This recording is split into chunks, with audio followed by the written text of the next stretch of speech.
Hello दोस्तों, स्वागत है आप लोगों का संपुष्टि मैथमेटिक्स में। गाइज, आज का हमारा टॉपिक है capacitance of parallel plate capacitor with a dielectric slab. ठीक है दोस्तों, वैसे तो पैरेलल प्लेट कैपेसिटर हमें पता है क्या होता है। दो पैरेलल प्लेट्स होती है, ठीक है, उनके बीच का कुछ सेपरेशन होता है डी। क्लियर है ना। और अगर इसका क्रॉस सेक्शनल एरिया अगर मान लो ए है, ठीक है, तो इसका कैपेसिटेंस किसके इक्वल होता है? इसका कैपेसिटेंस होता है दोस्तों C is equal to epsilon nought A by d. Is it? या आप इसको C कह लो या आपको C नोट कह लो। C नोट हम इसको क्यों कहेंगे? C नोट क्योंकि कैपेसिटेंस, जो कैपेसिटर है, कैपेसिटर के अंदर कुछ नहीं है। देखो, कोई मीडियम हमने नहीं रखा, या तो यहाँ पे एयर है या तो यहाँ पे वैक्यूम है। Is it? ठीक है। ये मतलब आप कह सकते हो ये पैरेलल प्लेट कैपेसिटर की कैपेसिटेंस कितनी होती है? Epsilon nought A by d होती है ना दोस्तों। ए क्या होता है? ए होता है एरिया ऑफ ईच प्लेट, ठीक है, और स्मॉल डी क्या होता है? Separation between the plates. Is it? ठीक है। और जब कोई मीडियम अंदर नहीं होता है, अंदर नो मीडियम है ना, कोई मीडियम नहीं है या वैक्यूम ये कह लो, ठीक है, तब उस टाइम पे जो पैरेलल प्लेट कैपेसिटर की कैपेसिटेंस होगी हम उसको सी नोट कहेंगे। Is it? C naught is equal to epsilon naught A by D. पिछले कई लेक्चरों में पढ़ चुके हैं हम लोग, पिछले लेक्चरों में हम ये सारा कुछ पढ़ चुके हैं। ठीक है, तो आज के लेक्चर में क्या नया है? आज के लेक्चर में है हम capacitance of parallel plate capacitor पढ़ेंगे, पर with a dielectric slab. Is it? यानी दो प्लेट्स के बीच वैक्यूम नहीं होगा, ना तो एयर होगा, वहां पे डाइलेक्ट्रिक कोई मीडियम रखा जाएगा। Let's begin guys. ठीक है, ये डेरिवेशन बहुत बहुत ज्यादा इंपॉर्टेंट है। ठीक है, बने रहिएगा एंड तक, है ना। देखो देखो दोस्तों, यहां पे देखो कि consider a capacitor of capacitance C nought. एक कैपेसिटर है दोस्तों, यहाँ पे आपको साफ दिख रहा है, जिसके कैपेसिटेंस सी नोट है। ठीक है, ओके, इन वैक्यूम। ओके, तो इस कैपेसिटर की कैपेसिटेंस सी नोट है पर वैक्यूम में। Is it? जब अंदर क्या हो? वैक्यूम हो, है ना, पैरेलल प्लेट के बीच क्या हो? वैक्यूम हो। Is it? ठीक है। Now let a dielectric slab of dielectric constant K of thickness T is introduced between the plates of the capacitor। अब आप यहाँ पे ब्लू ब्लू साफ देख सकते हो दोस्तों, ये क्या है? ये एक डाइलेक्ट्रिक है। ये क्या है? डाइलेक्ट्रिक है। ठीक है दोस्तों, हमारे चैनल पे A to Z मैं वीडियो अपलोड कर रहा हूँ, डाइलेक्ट्रिक क्या है, कैपेसिटेंस क्या है, A to Z। ठीक है, मैं इसकी प्लेलिस्ट भी बना सकता हूँ, बनाऊंगा। वैसे तो एक दो लेक्चर और रह गए इसके, ठीक है, प्लेलिस्ट बना के सारी वीडियोस डाल दूंगा। ठीक है, और इससे पहले इन सबका जो मैं अगले टॉपिक में जिस बारे में भी बात करता हूं, तो उसका मैं ऑलरेडी डिस्कशन पिछले लेक्चरों में कर चुका होता हूं। ठीक है, हमारे चैनल पे आपको हर एक की वीडियोस मिल जाएगी। ठीक है, अगर फिर भी कोई डाउट हो तो प्लीज कमेंट कर देना। ठीक है, क्योंकि मैं नहीं चाहता हूं एक भी बच्चे को डाउट आए कि सर ने अचानक से कैसे बता दिया। भाई पहले से वीडियो बना के रखा हुआ है। ठीक है, अच्छा देखो, तो अब क्या हुआ, चलो अब टॉपिक पे आते हैं। अब क्या हुआ? अब हुआ कि दो प्लेट्स के बीच हम लोगों ने, ठीक है, दो प्लेट्स के बीच अब हम लोगों ने एक डाइलेक्ट्रिक रखा, जिसका डाइलेक्ट्रिक कांस्टेंट कैपिटल K है। ठीक है, और इस डाइलेक्ट्रिक का जो थिकनेस है वो स्मॉल t है। Is it? ठीक है, इज इट? इतना आया समझ? इतना आया? ठीक है, बहुत बढ़िया। अब क्या करेंगे हम? देखो, तो कुछ चीजें लेट करो। लेट जो ए note is applied electric field, applied electric field। is it? applied electric field अब क्या है कि देखो यार, यहाँ इसे जो आप बैटरी से कनेक्ट करोगे, is it? इसे ऑब्वियसली बैटरी से कनेक्ट क्या होगा? ठीक है, तो इसमें पॉजिटिव चार्ज गया होगा, ठीक है, और इस पे नेगेटिव चार्ज आ गया होगा। is it? ठीक है, तो बैटरी को अगर हम यहाँ पे मतलब कि आप हटा सकते हो। Is it? बैटरी को जब आप हटाओगे तो इसमें पॉजिटिव चार्ज आ जाएगा इस प्लेट में, और इस प्लेट में ऑलरेडी नेगेटिव चार्ज आ जाएगा। तो पॉजिटिव से नेगेटिव की ओर, ठीक है, पॉजिटिव से नेगेटिव की ओर दोस्तों, ठीक है, एक इलेक्ट्रिक फील्ड है जिसे अपन कह रहे हैं ई नोट। इज इट दोस्तों? ई नोट क्या है? ई नोट अप्लाइड इलेक्ट्रिक फील्ड है। ई नोट क्या है दोस्तों? ई नोट ज्यादा कुछ नहीं, अप्लाइड इलेक्ट्रिक फील्ड है। ठीक है दोस्तों, बढ़िया, ओके, दैट्स ग्रेट। तो हमने लेट क्या कर लिया? Let E note is applied electric field. ठीक है, एंड ईपी मानेंगे दोस्तों, एक ईपी क्या मानेंगे? ईपी मानेंगे polarised electric field.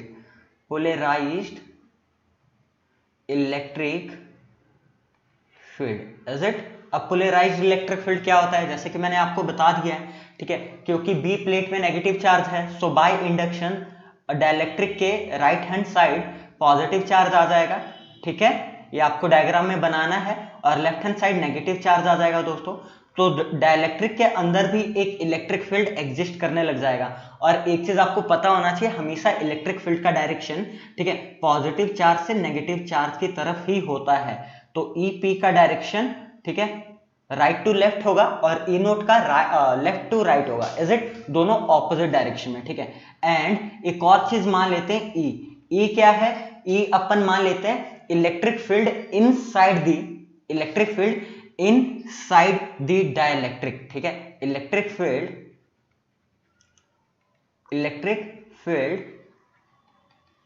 Inside the dielectric, is it? ठीक है, ये छोटी छोटी चीजें आपको लिखना बहुत ज्यादा जरूरी हो जाता है सीबीएसई में, अगर आपको पूरे 3 में से 3 नंबर या 5 में से 5 नंबर एक डेरिवेशन के लेने हैं तो, इज इट? ठीक है, अच्छा, बहुत बढ़िया। अब यार देखो ना यार, डाइलेक्ट्रिक के अंदर जो नेट इलेक्ट्रिक फील्ड होगा वो ई होगा, इज इट? और ई किसके इक्वल होगा? ई होगा E naught minus E P. ये होगा या नहीं होगा? E will be equal to E naught minus E P. क्यों?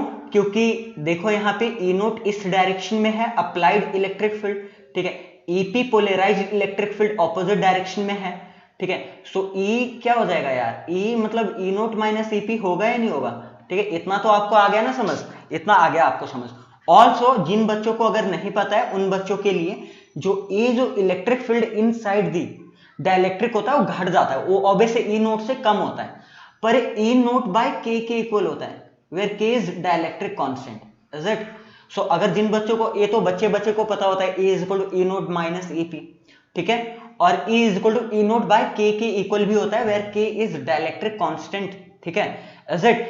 ठीक है, इसके इक्वल भी होता है, जिन बच्चों को अगर नहीं पता था उन बच्चों के लिए, ठीक है दोस्तों। अब तो मुझे इसकी नेट कैपेसिटेंस निकालना है, ठीक है। Now will talk about the capacitance of parallel plate capacitor, ठीक है, having a dielectric slab, is it? ठीक है, सो इतना तो आपने लिखना ही है। अब क्या करेंगे, देखो मैंने आपको एक ट्रिक बताई थी कैपेसिटेंस निकालने की, कि कैपेसिटेंस का फॉर्मूला क्या होता है? Q by V, is it? So आपको पूरा फोकस पोटेंशियल निकालने पे रखना है, V निकालने पे रखना है, इज इट? अगर आपने V निकाल लिया तो C is equal to Q by V भी आपका आ जाएगा, ठीक है दोस्तों। और V कैसे निकालेंगे? V होता है E इंटू डी, हमें पता है V is equal to E into d, is it? ठीक है, सो फिलहाल तो V निकालने में ध्यान देते हैं, इज इट? ठीक है, नाउ अब हम क्या करेंगे, अब आप देखिए, ठीक है, नाउ पोटेंशियल, अब हम पोटेंशियल निकालेंगे या V निकालेंगे। V हमें पता है E इंटू डी होता है दोस्तों, ठीक है, पर यहाँ पे देखो, यहाँ पे अलग अलग सिनेरियो है, इस पूरे केस में अलग अलग सिनेरियो है, ठीक है। बाहर साइड दोस्तों, बाहर साइड जो इलेक्ट्रिक फील्ड है, ठीक है, डाइलेक्ट्रिक के बाहर साइड और प्लेट्स के बीच देखिए, जो इलेक्ट्रिक फील्ड है उसकी वैल्यू ई नोट ही है, इज इट? बाहर साइड, डाइलेक्ट्रिक के बाहर साइड और प्लेट्स के बीच जो इलेक्ट्रिक फील्ड का मैग्नीट्यूड है वो ई नोट ही है, तो ई नोट है, ठीक है। पर डाइलेक्ट्रिक के अंदर, ठीक है, जो इलेक्ट्रिक फील्ड की वैल्यू है वो ई है, इज इट? ठीक है, सो यहां पे इलेक्ट्रिक फील्ड सेम नहीं है, डाइलेक्ट्रिक के अंदर ई है और डाइलेक्ट्रिक के बाहर ई नोट है, ठीक है। सो इसीलिए यहां पे क्या करेंगे, यहां पे अपन करेंगे एक बारी, हमें पता है V is equal to E into d होता है, तो ई नोट इंटू डी, पर यहां पे डी लेने के बजाय यहां पे ध्यान दो, अपन तो सिर्फ डाइलेक्ट्रिक का बाहर वाला मतलब वो लेंगे ना, थिकनेस, ठीक है। सो टोटल थिकनेस डी है, is it? Total thickness D है, ठीक है, और टोटल थिकनेस में से अगर मैं डाइलेक्ट्रिक का थिकनेस माइनस कर दूं तो डाइलेक्ट्रिक का बाहर वाला डिस्टेंस आ गया, नहीं आ गया?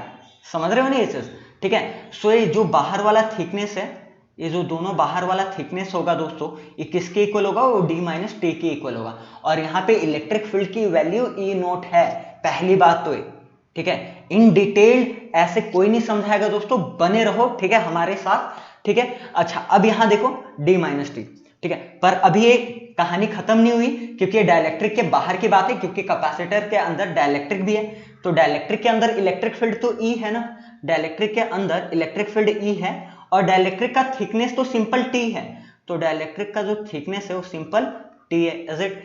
नाउ अब यहां देखना फ्रॉम फर्स्ट, इससे मैं दे देता हूं first equation, E is equal to E naught by K. Is it? From first, from equation first, ठीक है, V will be equal to E naught. Okay, oh I am sorry, यहाँ पे देखिए plus का लगा दिया वे। Okay, E naught D minus T, और E की जगह मैं क्या रख सकता हूँ? E की जगह मैं E naught by K रख सकता हूँ। Is it? सो E की जगह मैं E naught by K रख दिया। Is it? इनटू टी, ठीक है। अब आपको साफ दिख रहा होगा कि ई नोट यहां से कॉमन है, तो ई नोट बाहर ले लेते हैं दोस्तों, ई नोट। Is it? तो D minus T plus T by K बचा, ठीक है। इतना आ गया समझ, इतना आ गया समझ, ठीक है। नाउ वी नो, अब दोस्तों हमें पता है कि ई नोट किसके इक्वल होता है कैपेसिटर के अंदर, क्या है सिग्मा बाय एप्सिलॉन नोट के इक्वल होगा या नहीं होगा? बिल्कुल ठीक। और सिग्मा किसके इक्वल होता है? सिग्मा होता है क्यू बाय ए के equal, where sigma is equal to Q by A, ठीक है। बच्चे को पता होना चाहिए, ठीक।